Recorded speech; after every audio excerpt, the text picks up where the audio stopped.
63 वर्ष की महिला इस सेक्स रैकेट को ऑपरेट करती थी।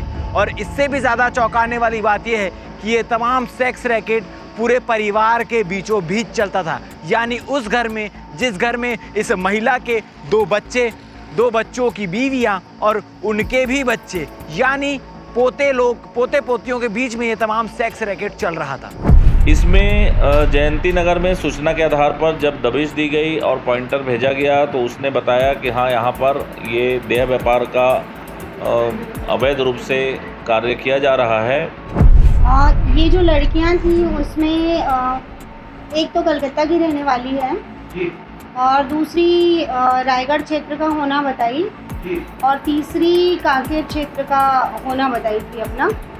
और ये लड़कियां भिलाई रेगुलर आती थी। ये जो संचालक मकान मालकिन है इसके रिक्वेस्ट मतलब ये जब उनको फ़ोन करके बुलाती थी तो रेगुलर आना जाना उसके यहाँ करती थी, ऐसा उन्होंने बताया। दुर्ग जिले में एक बार फिर सेक्स रैकेट का भांडाफोड़ हुआ, मगर इस बार जो कहानी है ये सुनकर आप भी हैरान और दंग रह जाएंगे, क्योंकि इस बार जिस सेक्स रैकेट की मैं बात कर रहा हूँ उसकी कहानी काफ़ी अजीबोगरीब है। ये सेक्स रैकेट अपने खुद के घर में चलाती थी महिला।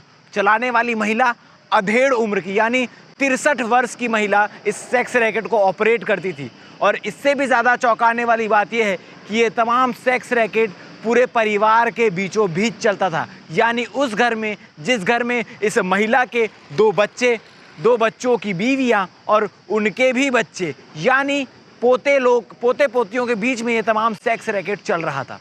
अब क्या कुछ इसकी पूरी जानकारी आपको तफ्तीश से बताते हैं। दरअसल आपको बता दूं कि मुखबिर द्वारा पुलिस को सूचना मिलती है कि दुर्ग मोहन नगर थाना क्षेत्र अंतर्गत गायत्री नगर में सेक्स रैकेट चल रहा है।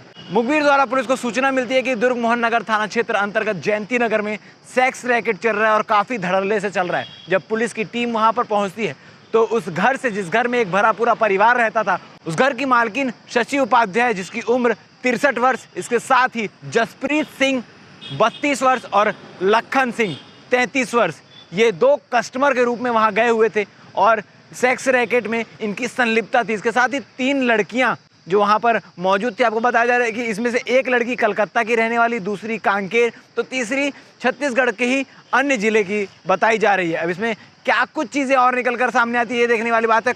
कितने लंबे समय से सेक्स रैकेट चल रहा था इसका भी अभी तक खुलासा नहीं हुआ है, मगर जो महिला है, अधेड़ वर्ष की महिला जो है शशि उपाध्याय, उससे पूछताछ जारी है कि क्या कुछ चीज़ें चल रही थी। आपको बता दूं कि ये पूरी सेटलमेंट जो है वो मोबाइल के थ्रू होती थी। कस्टमर्स मोबाइल से बुलाते थे लोगों को, किस प्रकार से बुकिंग होती थी। बुकिंग होने के बाद जो लड़कियां थी उन्हें फ़ोन करके बुलाया जाता था अपने ही घर में और 2000 रुपये में ये सारी डीलिंग होती थी, जिसमें से 1000 रुपये महिला खुद रखती थी, 1000 रुपये जो लड़कियाँ हैं उनको दी जाती थी। इस पूरे मामले को लेकर प्रेस कॉन्फ्रेंस किया गया। प्रेस कॉन्फ्रेंस में एडिशनल एसपी सुखनंदन राठौर ने क्या कुछ बताया है आप आगे वीडियो में देखिए। मगर हैरान करने वाली बात यही है जिसमें मैं बार बार फोकस कर रहा हूँ कि जिस घर में कुछ छोटे छोटे बच्चे रह रहे हों, बेटे और बहू रह रहे हों, उस घर की महिला इस प्रकार के कृत्य को कैसे अंजाम दे सकती है। क्या घर वालों को इस बात की जानकारी नहीं थी? ऐसा पॉसिबल ही नहीं है कि एक घर में इस प्रकार की चीज़ें चल रही हो और घर वालों को जानकारी ना हो।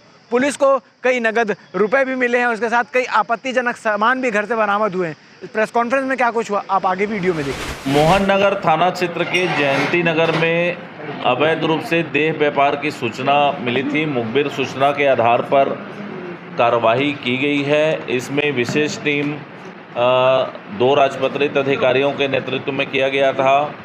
Padmashri Tanwar IUCAW additional SP और चिराग जैन सर CSP दुर्ग के नेतृत्व में ये टीम गठित करके कार्रवाई की गई है। पूरी कार्रवाई राजपत्रित अधिकारी के द्वारा की जाती है, तो ये पूरी कार्रवाई CSP दुर्ग के द्वारा की जा रही है।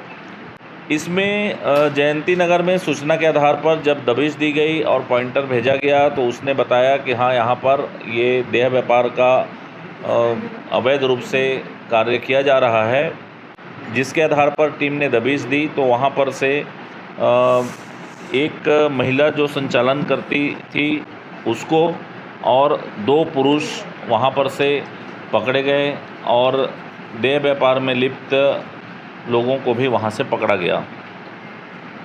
लगातार इस पर कार्रवाई की जा रही है। 1 हफ्ता पहले भी हमने इस पर में दबिश देकर के इस तरह के लोगों को राजपास किया था और कार्रवाइयाँ की थी। अभी भी जो सूचना आई उसके आधार पर कार्रवाई की जा रही है।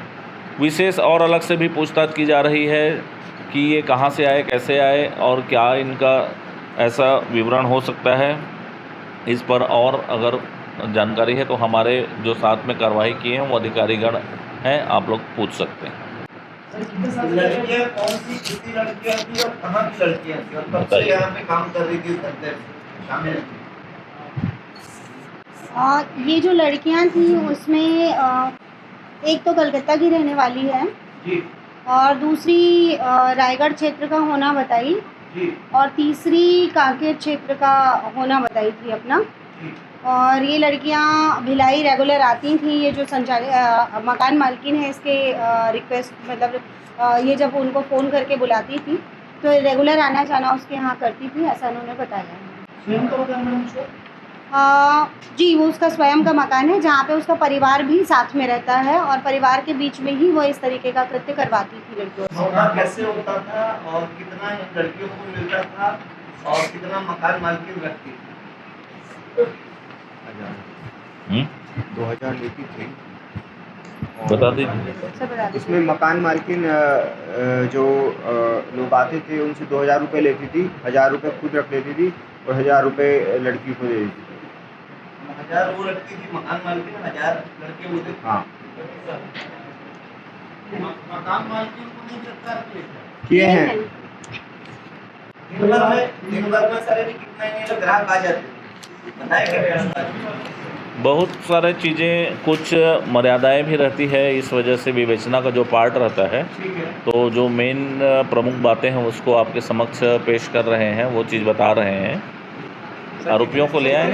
चल रहा था ये इसका पता चला। जी पॉइंटर ने बताया कि काफ़ी समय से चल रहा है और हमें तो कल रात को ही सूचना मिली है और तत्काल इस पर हमने कार्रवाई की है विदिन आवर्स। काफी समय के काफी वर्षों से। जी देखिए काफ़ी समय पॉइंटर ने हमको बताया था, उसने ऐसा टाइम ड्यूरेशन तो कुछ नहीं बताया था, पर कल रात को उसने हमें ने क्या बताया? मकान मालकिन कब से बता रही है आपकी काफी पूछताछ? देखिए मकान मालकिन ऐसा मैं कराती हूँ ऐसा बता रही है, बट उसने कोई ऐसा टाइम ड्यूरेशन नहीं बताया कि मैं इतने वर्षों से करा रही हूँ या मेरा ऐसा पार्ट है। बस मैंने ऐसा कराती हूँ। कोई नहीं है क्या? नहीं, उसके जो बेटे हैं उसको अपना ट्रांसपोर्ट का कुछ वो काम करता है वो, और उसके अलावा उसके जो पति हैं वो भी छोटा मोटा काम करते हैं घर में। और जी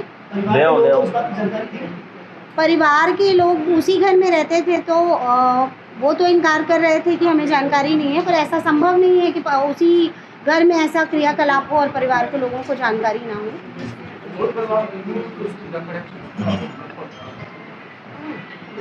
और उसका पति, उसके 2 बेटे, बहुएं और नाती पोते। जी फोन से करते हैं लोग कांटेक्ट।